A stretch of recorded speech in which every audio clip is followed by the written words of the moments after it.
الحمد لله نحمده ونستعينه ونستغفره ونؤمن به ونتوكل عليه ونعوذ بالله من شرور أنفسنا ومن سيئات أعمالنا من يهده الله فلا مضل له ومن يضلل فلا هادي له ونشهد أن لا إله إلا الله وحده لا شريك له ونشهد أن سيدنا وحبيبنا ومولانا محمد وآله وأصحابه وبارك وسلم أما بعد فأعوذ بالله من الشيطان الرجيم بسم الله الرحمن الرحيم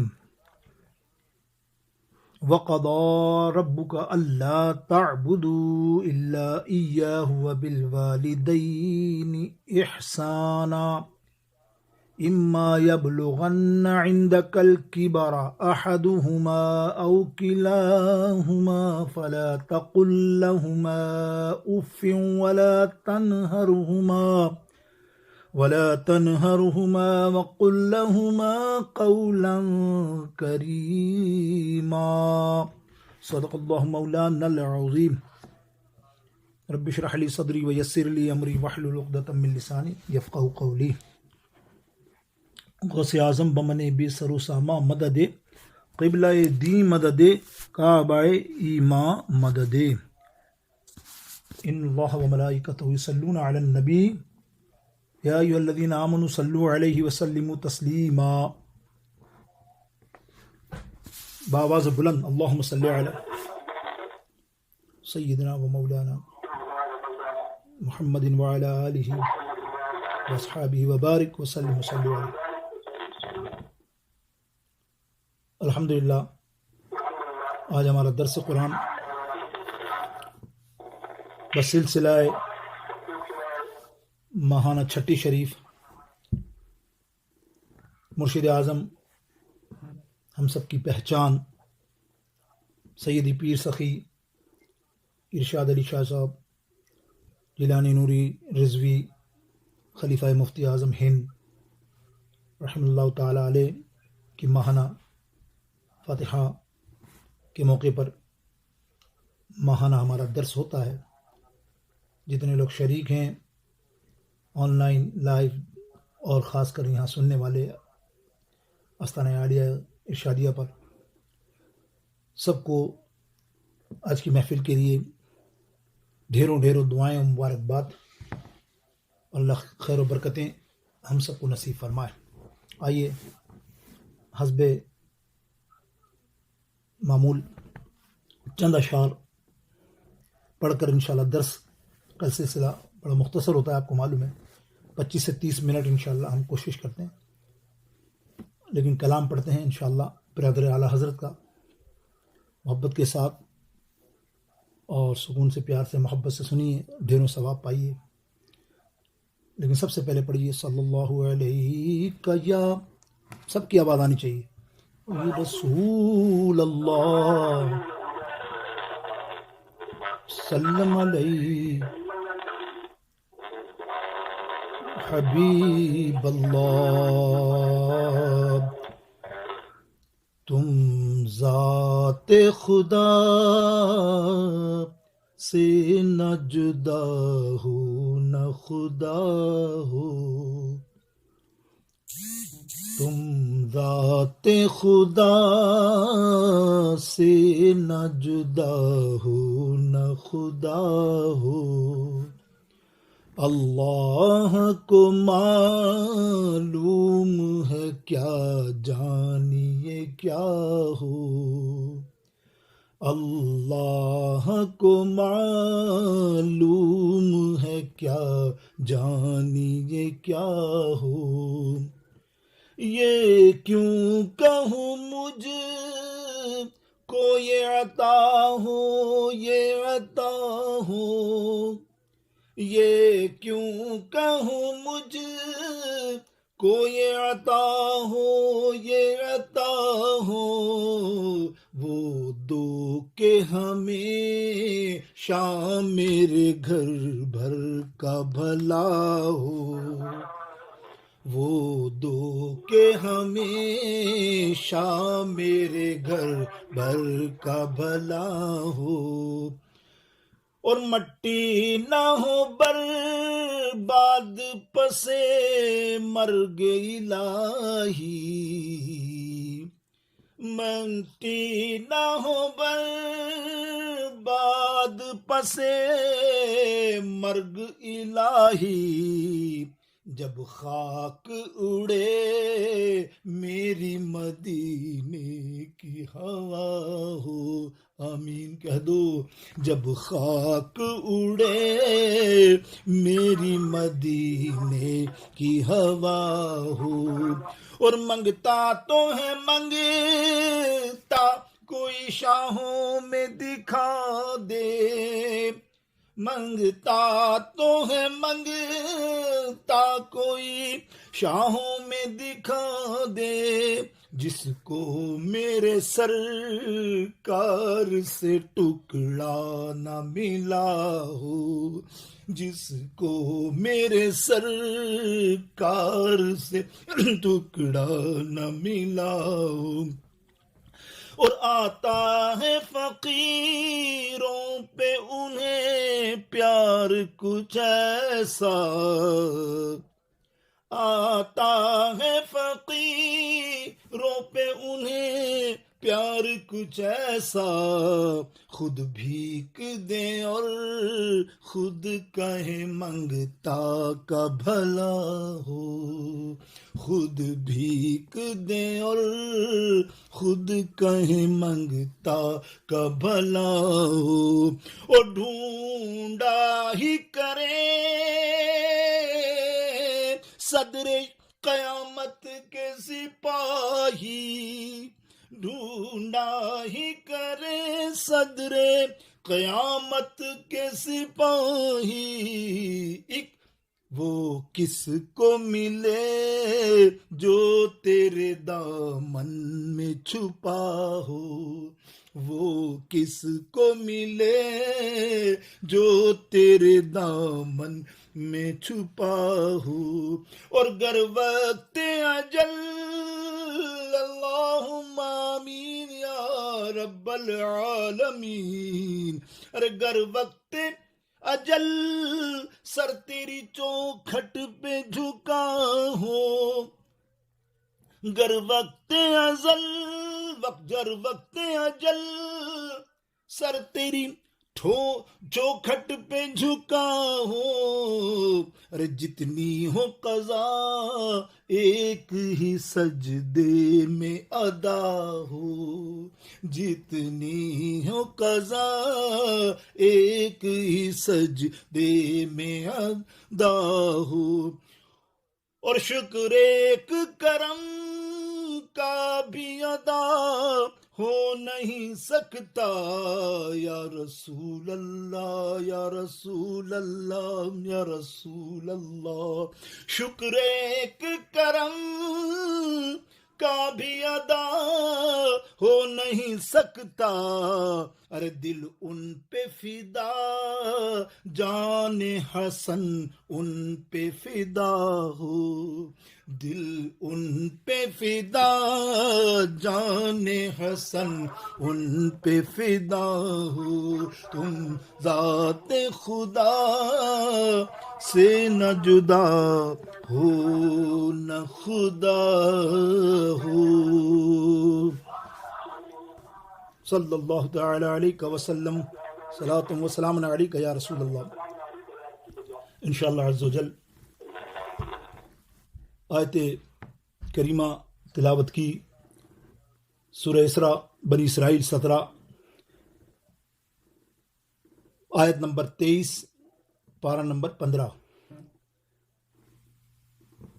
اللہ رب العالمین کا ارشاد، اور یہ خاص اصلاحی درس ہے والدین کے عظمت کے بارے میں۔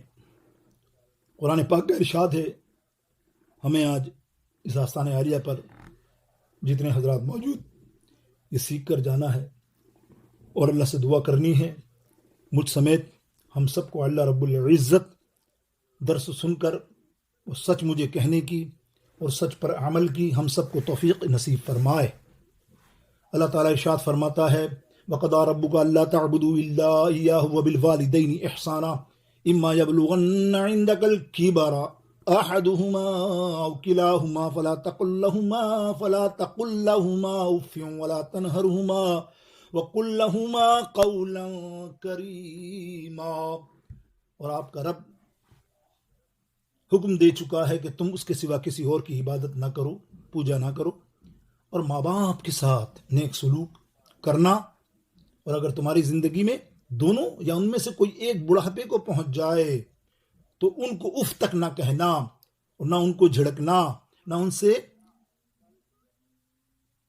یا نہ ان کی بے ادبی کرنا، بلکہ ان سے ادب سے بات کرنا. یہ مفہوم آیات کریمہ کا، یعنی کتنا اچھا کلام ہے اللہ رب العالمین نے، اور کس قدر وعید ہے اس میں کہ کبرا بڑھاپا. دیکھیے آپ کہا اس میں، اور پھر فرمایا کہ اما یبلغن پہنچ جائے، یعنی اس ایج تک، عمر تک پہنچ جائے، اور پھر کیا ہو کہ اس وقت کیا کرنا ہے، اف بھی نہیں کرنا، تنہرہما جھڑکنا بھی نہیں، جھڑکنا بھی نہیں، اللہ ہمیشہ دعا کرنا ہے، قولاً فرمایا کریما، ادب کے ساتھ رہنا ہے والدین کے ساتھ. تو میرے دوست بزرگوں، اللہ رب العالمین اس آیت سے معلوم ہوتا ہے کہ انسان پر واجب ہے کہ وہ صرف اللہ تعالیٰ کی عبادت کرے، کیونکہ عبادت اس فعل کو کہتے ہیں جو نہایت تعظیم پر مشتمل ہے، اور اسی شخص کے لیے نہایت تعظیم لائق ہے جس نے ادب نہایت انعام کیا اور نہایت انعام وجود اور قدرت اور حیات سے عقل عطا فرمائی اللہ رب العزت نے. اور دلائل سے ثابت ہے کہ وجود، حیات، عقل اور قدرت اللہ تعالیٰ کے سوا کوئی اور عطا نہیں کر سکتا. یعنی ہم کو شعور دیا، عقل دی، سب کچھ ہمیں نصیب ہے، اللہ نے نصیب. جب تمام نعمتیں اللہ کے سوا کوئی اور عطا کرنے والا نہیں تو پھر عبادت بھی اللہ ہی کے لیے ہے. پس عقلی دلیل سے ثابت ہوا کہ قضا ربک اللہ تعبدوا الا ایاہ، اور آپ کے رب کا حکم دے چکا ہے آپ کا رب کہ تم اس کے سوا کسی کی عبادت نہ کرو. بہرطور قضا کے معنی میں کئی جگہ اور استعمال ہوا ہے، متعدد اس کے معنی ہیں. یہاں قضا کے معنی حکم دینا ہے. قضا کا لفظ خلق کرنا، پیدا کرنا، قضا کے معنی میں بھی استعمال ہوتا ہے. بہت ساری آیتوں میں قرآن میں بھی ہے، سورہ سجدہ میں ہے ترجمہ. پھر اس نے 2 دن میں 7 آسمان پیدا کر دیے. یعنی قضا کے لفظ، یعنی آپ نے دیکھا ہوگا سورہ طٰہٰ میں جادوگروں کا معاملہ، فرعون کے جادوگروں نے موسیٰ علیہ السلام کے معاملے سے کیا کہا تھا، فقد ما انت قاضا، تو جو تو حکم دینا چاہتا ہے وہ حکم دے. تو وہاں حکم کے ضمن میں آ گیا. یوسف علیہ السلام کا خواب آپ نے دیکھا تھا، اس میں بھی قضا کا قرآن پاک میں ہے، قضل امر الزا، اس کے اندر بھی سورہ یوسف کے اندر بھی موجود ہے. تم دونوں جس خواب کی تعبیر معلوم کر رہے ہو اس کا لکھا پورا ہو چکا ہے. یعنی یہ متعددہ جگہوں پر. اور ایک اور جگہ سورہ جمعہ کے اندر آپ دیکھتے ہیں فَإِذَا قَضَيْتُ الصَّلَاةَ، جمعے کے دن سورہ جمعہ میں، کہ جب نماز جمعہ سے فراغت ہو جائے، یا اس لفظ میں ارادے کے معنی میں بھی آتا ہے. بہرطور یہ قضا جو استعمال ہوا قرآن پاک میں اس کے بے شمار معنی ہیں، لیکن یہاں جو استعمال ہوا وہ حکم کے لیے، حکم دے رہا ہے اللہ رب العالمین. اور کبھی کیا قضا جو ہے عہد کے بارے میں بھی اس میں قرآن پاک میں آیا کر سورہ قصص کے اندر آیت نمبر 44 میں بھی ہے کہ وما كنت بجانب الغرب اذا قضينا الى موسى الامر وما كنت من الشاهدين، یعنی اور آپ اس وقت طور کی مغرب جانب نہ تھے جب ہم نے موسیٰ سے ایک عہد لیا. تو یہ عہد کا بھی اس میں معاملہ آتا ہے. اب دیکھیے اللہ رب العالمین جل شانہ مخلوق میں جتنی نعمتیں اور احسانات ماں باپ کے اولاد پر ہیں، اتنی نعمتیں اور احسانات کسی کے نہیں ہیں، کیونکہ بچہ ماں باپ کے جسم کا ایک حصہ ہوتا ہے. حضرت مور بن مخزمہ رضی اللہ تعالیٰ بیان کرتے ہیں کہ سرکار علیہ السلام نے فرمایا فاطمۃ بدعۃ منی. یہ صحیح بخاری کی حدیث ہے. حدیث نمبر بڑے حوالے پوچھتے ہیں لوگ جو اہل بیت کے معاملے میں ہوتے ہیں، تو وہ بھی سن لے. وہ اس لیے میرا تیار ہے ذہن میں کہ یہ چند حدیثیں تو ایسی ہوتی ہیں کہ رٹی ہونی چاہیے. کہ 3714 صحیح بخاری کی یہ حدیث ہے. 3714 نمبر ہے اس بخاری کا حدیث کا. سنن داؤد کے اندر یہ حدیث ہے 2081. یہ حدیث موجود ہے. کون سی؟ فاطمۃ بدعۃ منی. جامع ترمذی کے اندر یہ حدیث پاک 3867، یہ حوالے تینوں میں نے دے دیے بڑی بڑی کتب حدیث سے، کہ فاطمہ میرے جسم کا ٹکڑا ہے۔ اب ماں باپ کے بچے پر بہت زیادہ شفقت ہوتی ہے، بچے کو ذرا بھی دور سے ضرر سے دور رکھتا ہے، ماں باپ رکھتے ہیں اور اس کی طرف خیر کو پہنچانا چاہتے ہیں۔ دیکھیں آپ، یعنی خیر ان کے بچے تک پہنچ جائے۔ جس وقت انتہائی کمزور اور انتہائی عاجز ہوتا ہے اور سانس لینے کے سوا کچھ نہیں کر سکتا، وہ اپنے چہرے سے مکھی بھی نہیں مار سکتا، نہ اڑا سکتا، اس وقت تمام ضرورات کے کفیل ماں باپ ہوتے ہیں۔ کتنی بڑی چیز ہے ماں باپ، دیکھو کتنی بڑی نعمت ہے۔ یہاں میں تفسیر کر رہا ہوں مفہومی، سمجھتے جائیں آپ، اللہ تعالی ہم سب کو سمجھ دے۔ اور ماں باپ کی خوب خوب عزت کرو، یاد رکھو دین و دنیا دونوں میں فائدہ ہے، تمہاری دنیا بھی سنور جائے گی، تمہیں مخلوق محبت سے دیکھے گی اگر تم نے ماں باپ کی دعا لے لی، ماں باپ نے تمہارے لیے ہاتھ اٹھا دیے دل سے۔ لیکن شرط یہ ہے کہ ادب اور خدمت ہونی چاہیے، خیر خواہی ہونی چاہیے سچی نیت سے، اور کوئی مقصد نہ ہو۔ اب دیکھیں، انسان پر جتنی نعمت اور جتنے احسانات اس کے ماں باپ کے ہیں، اگر کسی نعمتوں کے اور احسانات کا اتنے نہیں ہیں، تو مقصد یہ ہوا کہ اللہ تعالیٰ نے اپنی عبادت کا حکم دینے کے بعد ماں باپ کے ساتھ نیکی کرنے کا حکم دیا۔ اللہ تعالیٰ انسان کا حقیقی مربی ہے، وہ ظاہری طور پہ اس کے ماں باپ بھی اس کے مربی ہیں، جس طرح اللہ تعالیٰ انسانوں کی برائیوں کے باوجود اسے اپنی نعمتوں کا سلسلہ منقطع نہیں کرتا۔ کتنے برے لوگ ہیں دنیا میں، کروڑ پتی وہ ہیں جو ہر برائی میں مبتلا ہے، لیکن اللہ تعالیٰ نعمتیں دینے سے ان کو نعمت عطا فرماتا ہے، ایسا نہیں ہے۔ اسی طرح ماں باپ بھی بچے کی غلط کاریوں نالائکیوں کی باوجود اس کے احسانات پہ کم نہیں کرتے۔ جس طرح سے اللہ تعالیٰ اپنے انعامات کے بندے پر کوئی عوض طلب نہیں کرتا، عوض طلب نہیں کرتا، اس طرح ماں باپ بھی اولاد پر اپنے احسانات کا عوض نہیں طلب کرتے۔ اتنی خدمت آگے دیکھے تو 10 سال تک بھی دیکھ لینا کہ 10 سال میں اس بچے کا کیا معاملہ تھا، اس کو چلنا پھرنا سب کچھ سکھانا، سارا رات دن سردیوں میں بستر گیلا کر دے تو ماں باپ اس بستر پہ سو جائیں، لیکن بچے کو نہ سونے دیں۔ اللہ اکبر، تم کیا جانو میرے دوستوں بزرگوں۔ انشاءاللہ تعالی چند حدیث ضمن میں پیش کروں گا فضیلت کے طور پہ۔ مقصد یہ ہے اس آپ کو تمہید کا کہ ماں باپ یہ اولاد پر اپنے احسانات کی عزت طلب نہیں کرتے۔ کتنے احسان ہے۔ اس طرح اللہ تعالیٰ بندوں کو غلط راستے میں بھٹکنے اور برائیوں سے بچانے کے لیے ان کی سرزنش کرتا ہے۔ اسی طرح ماں باپ بھی اولاد کو بری راہوں سے بچانے کے لیے سرزش کرتے ہیں۔ ان وجوہ کی بنا پر اللہ تعالیٰ نے اپنی عبادت کا حکم دینے کے بعد ماں باپ کے ساتھ احسان کا حکم دیا۔ اللہ رسول کی اطاعت کے بعد جو سب سے بڑی اطاعت ہے وہ ماں باپ کی ہے، یاد رکھنا۔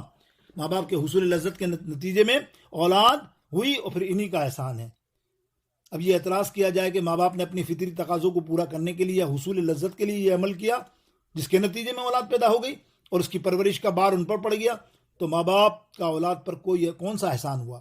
اس کا جواب یہ ہے کہ اگر ان کا مقصود صرف حصول لذت ہو یا کوئی جنسی عمل کرنے کے بعد عز کر لیتے تاکہ استقرار حمل نہ ہوتا، یعنی وہ حمل ہی نہیں پیدا کرتے۔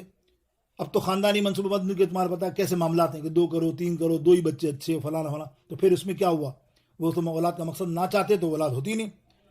لیکن جب انہوں نے ضبط تولید کی کسی طریقے پر عمل نہ کیا تو ان سے معلوم ہوا کہ ان کا مقصود صرف اللہ حصول لذت نہیں، اللہ کی رضا ہے۔ اسی مقصد کے لیے ان کے والد نے کسب معاش کے لیے اپنی طاقت سے بڑھ کر کام کیا، کھانے پینے لباس سب تیرے لیے مہیا کیا۔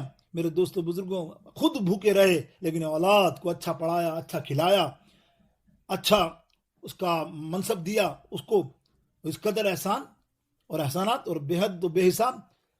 تو یہ میرے دوستوں یہ لذت کے لیے نہیں ہے جو یہ اعتراض اٹھاتے ہیں بہت سے لوگ۔ اس کے بستر کو صاف رکھنا، ماں کو دیکھو کولو بوروا براز گندگی صاف کرنا، اس کے لوتھڑے کتنی خوشی سے کرتی ہے ماں۔ دیکھو آج بندہ کریم نہ جائے، اس کی گو موت کو اٹھاتے ہوئے اس کو کوئی گھن آتی ہے لیکن وہ یہ کراہت محسوس نہیں کرتی۔ اللہ، راتوں کو اٹھ کر دودھ پلاتی ہے، خود گیلے بستر پر لیٹ کر سو جاتی ہے، سوکھے بستر پر سو جاتی ہے، لیکن اپنی اولاد کو اچھے سے اچھا رکھتی ہے۔ گھر میں کھانا کم ہو تو خود بھوکی رہتی ہے ماں اور بچوں کو کھلا دیتی ہے۔ میرے دوستوں بزرگوں، الغرض اللہ تعالیٰ انسان کی بے غرض پرورش کرتا ہے، اس طرح ماں باپ بھی اولاد کی بے لوث پرورش کرتے ہیں۔ اب دیکھیے ماں باپ کے حقوق کے متعلق قرآن مجید کی چند آیات، 1 آدھ 2، جیسے ابھی میں نے پڑھی وَقَضَىٰ رَبُّكَ أَلَّا تَعْبُدُوا إِلَّا إِيَّاهُ وَبِالْوَالِدَيْنِ إِحْسَانًا۔ آپ کا رب حکم دے چکا ہے اگر تم اس کے سوا کسی کی عبادت نہ کرنا، ماں باپ کے ساتھ نیک سلوک کرنا۔ پھر ایک فرمایا آگے جگہ وَوَصَّيْنَا الْإِنسَانَ بِوَالِدَيْهِ، حملتم وانا ولی وہن فصالح فی آبین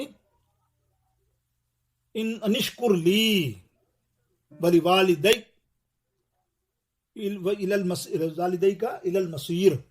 یہ میرے خیال لقمان آیت نمبر 14. وہ کیا وصینا الانسان بوالدیہ، ہم نے انسان کو اس کے والدین کے ساتھ نیک سلوک کی وصیت کی ہے.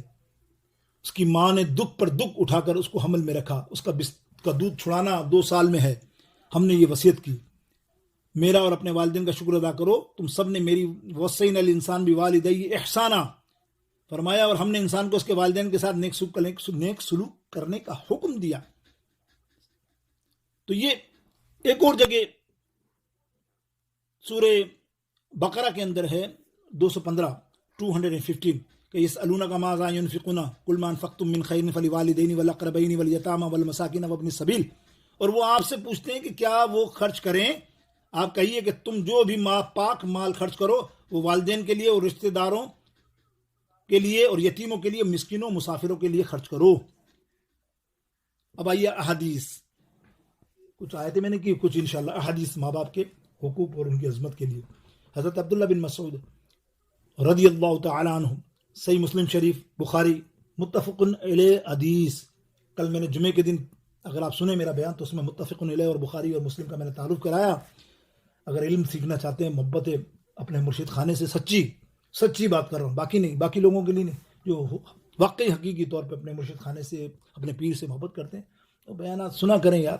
کل میں بھی گواہی دے دوں گا، اللہ تو جانتا ہی ہے کہ سنتے ہی ہے کہ عمل کرتے ہیں کہ نہیں کرتے. ہم تبلیغ کے لیے اور کیا کر سکتے ہیں جو اللہ نے ہمیں توفیق دی. تو اس میں یہ ہے، ہم نے متفق علیہ حدیث وہ حدیث ہے جو تمام جمہور محدثین فرماتے ہیں کہ یہ صحیح حدیث ہر سند کے ساتھ ہے، سقہ بھی اس کا اور راوی بھی سب اس کے سچے ہیں. تو وہ حدیث عبداللہ بن مسعود رضی اللہ تعالیٰ عنہ بیان کرتے ہیں کہ میں نے نبی علیہ السلام سے سوال کیا کہ اللہ کے نزدیک سب سے زیادہ محبوب عمل کون سا ہے؟ تو آپ نے فرمایا نماز کو اپنے وقت میں پڑھنا. میں نے پوچھا پھر کون سا عمل؟ پھر آپ نے فرمایا ماں باپ کے ساتھ نیکی کرنا. میں نے پوچھا پھر کون سا؟ آپ نے فرمایا اللہ کی راہ میں جہاد کرنا. حضرت ابن مسعود رضی اللہ تعالیٰ نے کہا کہ آپ نے مجھے یہ احکامات بیان فرمائے، اگر میں اور پوچھتا تو اور بھی آپ بتاتے جاتے. صحیح بخاری 567 حدیث نمبر ہے، مسلم شریف 75، جامع ترمذی 183 آئی تھنک 183، اور سنن نسائی 6100 یہ حوالے کے ساتھ چل رہے ہیں ہم. اس حدیث میں نبی علیہ السلام نے نماز کے بعد ماں باپ کے ساتھ نیکی کا حکم دیا اور اس کو جہاد پر مقدم کیا. دیکھو آپ، جہاد 3rd نمبر پہ دیا جہاد سے پہلے. یعنی اس حدیث کو ایک اور رنگ میں سنیں کہ ایک شخص مدینہ پاک میں یمن سے آیا اور آ کر سرکار علیہ السلام سے عرض کرنے لگا یا رسول اللہ میں آپ کے پاس ہی رہنا چاہتا ہوں، جہاد کرنا چاہتا ہوں، میری تمنا ہے کہ جہاد میں شہید ہو جاؤں اور آپ کے ساتھ اپنی بقیہ زندگی گزاروں. میرے نبی علیہ السلام نے پوچھا کہ کیا تیرے ماں باپ زندہ ہیں؟ تو اس نے کہا یا رسول اللہ ہاں زندہ ہیں. تو فرمایا کیا تو ان سے پوچھ کر یہاں آیا ہے میرے پاس؟ تو انہوں نے کہا ہاں یا رسول اللہ علیہ وسلم، انہوں نے مجھے اجازت دی کہ جاؤ نبی علیہ السلام کی صحبت میں. بولا تیرے والد کیسے ہیں؟ تیرے والدین کیسے ہیں؟ بوڑھے ہیں؟ بولا ہاں بوڑھے ہیں یا رسول اللہ علیہ وسلم. کیا تیرے کو ان کی ضرورت ہے خدمت کی تیری؟ تو کہا یا رسول اللہ ہاں ضرورت تو ہے، لیکن میری تمنا تھی کہ میں آؤں، لیکن انہوں نے مجھے اجازت دی یا رسول اللہ علیہ وسلم. سرکار نے کہا تو جلا جا. دیکھا نہیں یا رسول اللہ، انہوں نے اجازت دی ہے دل سے. اب سرکار علیہ السلام نے اس بندے سے پوچھا کہ اچھا ٹھیک ہے اجازت دی ہے، تو یہ بتا جب تو رخصت ہو رہا تھا کہ تو نے اپنی ماں کی آنکھوں میں دیکھا، اس کی آنکھوں میں آنسو تھے؟ وہ صحابی کہتا ہاں یا رسول اللہ، وہ رو رہی تھی. سرکار علیہ السلام نے اس کو کندھے سے اٹھایا تو کہا خدا کی قسم چلا جا اپنے ماں باپ کی خدمت کر، وہ تیرے کو آج اس جہاد سے افضل ہے. تو چاہتا ہے کہ تو جہاد میں لڑ کر شہید ہو تو اللہ رب العالمین یہ تیرے کو نظر نبی بشارت دیتا ہے کہ تجھے اللہ رب العالمین تیرے ماں باپ کی خدمت کے صلے میں تیرے کو جہاد کا بھی ثواب عطا فرمائے گا، میری صحبت کا بھی، اور اللہ تجھے جنت عطا فرما دے گا. یہاں دیکھا آپ نے جہاد سے مقدم. میرے دوست ابو بکر صدیق رضی اللہ تعالیٰ عنہ کی حدیث پاک بھی سماعت فرما لیں. اللہ اکبر. حق 4 یار کے اور تمام صحابہ میں افضل بعد از انبیاء حضرت ابو بکر صدیق رضی اللہ تعالیٰ عنہ فرماتے ہیں سرکار علیہ السلام نے 3 بار فرمایا کیا تم میں سے سب سے بڑے کبیرہ گناہ کے متعلق نہ بتاؤں تم کو؟ صحابہ نے عرض کی کیوں نہیں یا رسول اللہ. آپ نے صلی اللہ علیہ وسلم آپ نے فرمایا اللہ کا شریک بنانا، ماں باپ کی نافرمانی. اللہ کے شرک کے بعد کیا ہے؟ ماں باپ کی نافرمانی ہے. میرے بھائیوں، اے میرے بچوں، سنو، خدا کے لیے سنو، اپنی بیویوں کے لیے، اپنے گھر والیوں کے لیے اس کی باتیں سن کر ماں باپ سے بے ادبی، ماں باپ سے کوئی ایسی حرکت نہ کرو. خدا کی قسم قبر میں تمہیں جانا ہے، تیری بیوی قبر میں آ کے تجھے بچائے گی نہیں، تیرے اور پارسا تیرے کو آ کے سسرال والے تجھے آ کے بچائیں گے نہیں کہ نہیں نہیں نہیں نہیں ہم بچانے آ جائیں گے. اصل تو جگہ قبر ہے عذاب کی، وہاں سے شروع ہوگا معاملہ. اور ماں باپ کے نافرمانوں کو 15 عذابات، دنیا میں بھی 5، قبر میں بھی 5، حشر میں بھی 5، لیکن اس کا جانا ٹھہرا ہے ہی جہنم کی آگ میں. تو سنو کیا فرما رہے ہیں میرے آقا علیہ الصلوۃ والسلام. سرکار فرماتے ہیں تمام کبیرہ گناہوں میں حضرت ابوبکر صدیق رضی اللہ تعالیٰ عنہ کی بارے 3 دفعہ آپ نے کیا بولا، کیا فرمایا کہ اللہ کا شریک نہ بنانا، ماں باپ کی نافرمانی کرنا. آپ سہارے سے بیٹھے ہوئے تھے، آپ نے فرمایا اور جھوٹی بات نہ کہنا.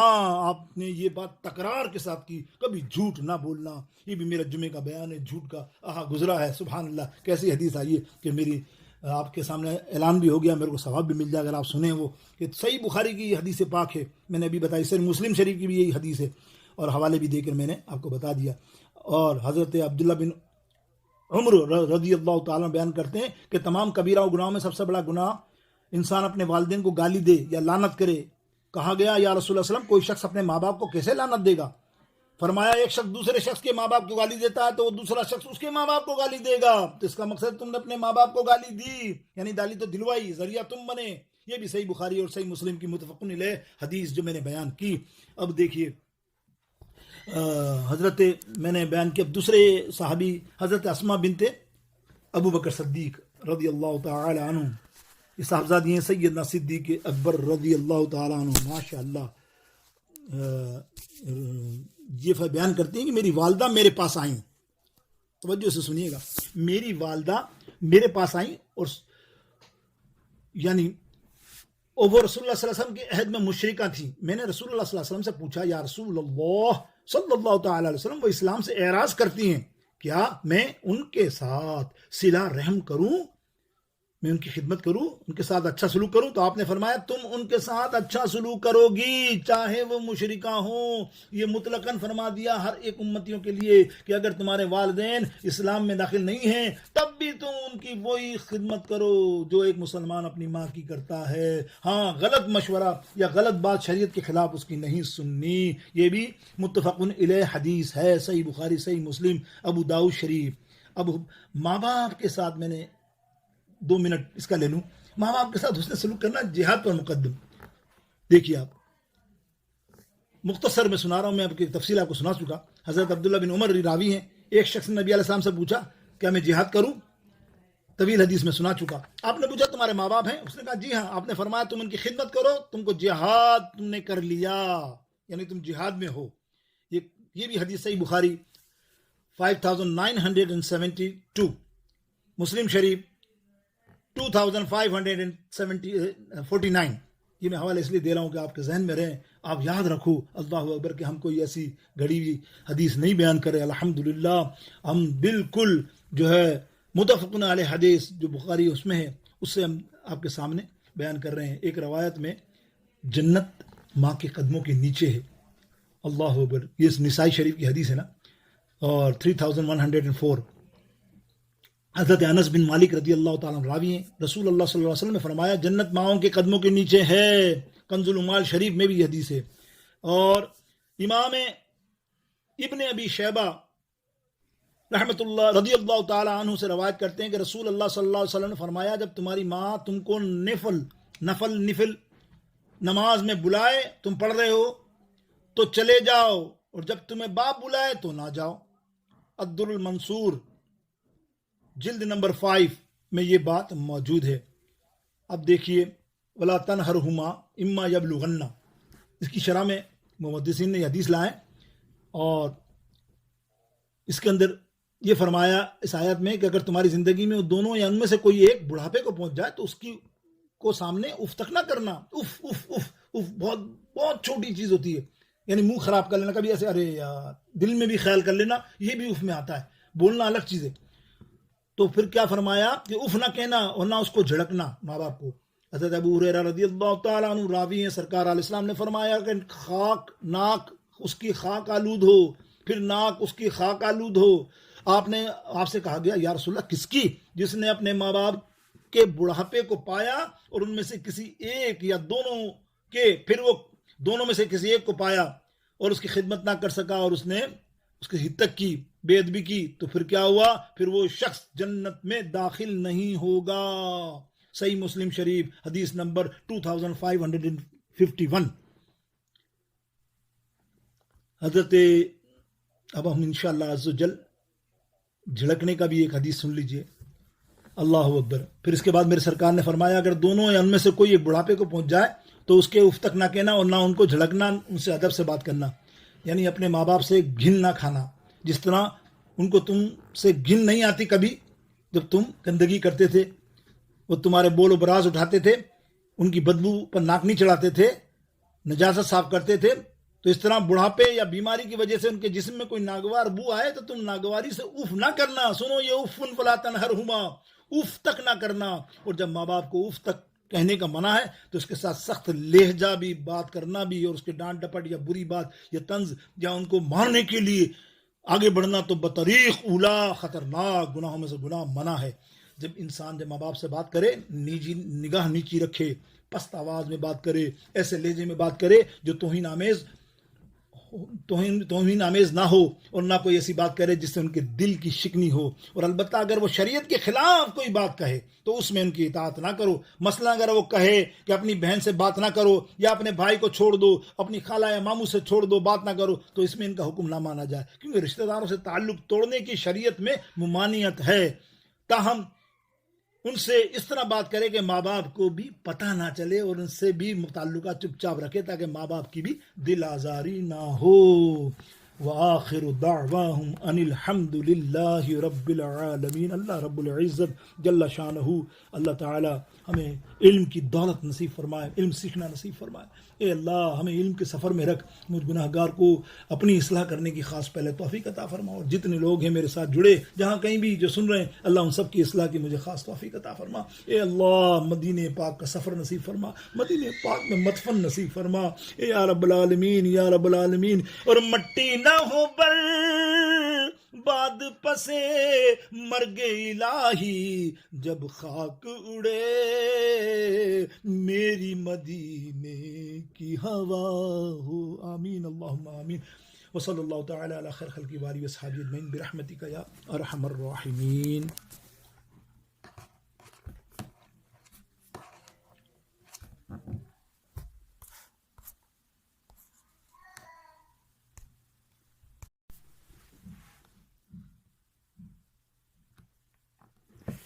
الحمد للہ نحمدہ ونستعینہ ونستغفرہ ونؤمن بہ ونتوکل علیہ ونعوذ باللہ من شرور انفسنا ومن سیئات اعمالنا. من یہدہ اللہ فلا مضل لہ ومن یضللہ فلا ہادی لہ. ونشہد ان لا الہ الا اللہ وحدہ لا شریک لہ ونشہد ان سیدنا وحبیبنا ومولانا محمد وآلہ وصحبہ وبارک وسلم. اما بعد، فاعوذ باللہ من الشیطان الرجیم. بسم اللہ الرحمن الرحیم. وَقَضَى رَبُّكَ أَلَّا تَعْبُدُوا إِلَّا إِيَّاهُ وَبِالْوَالِدَيْنِ إِحْسَانًا إِمَّا يَبْلُغَنَّ عِندَكَ الْكِبَرَ أَحَدُهُمَا أَوْ كِلَاهُمَا فَلَا تَقُل لَّهُمَا أُفٍّ وَلَا تَنْهَرْهُمَا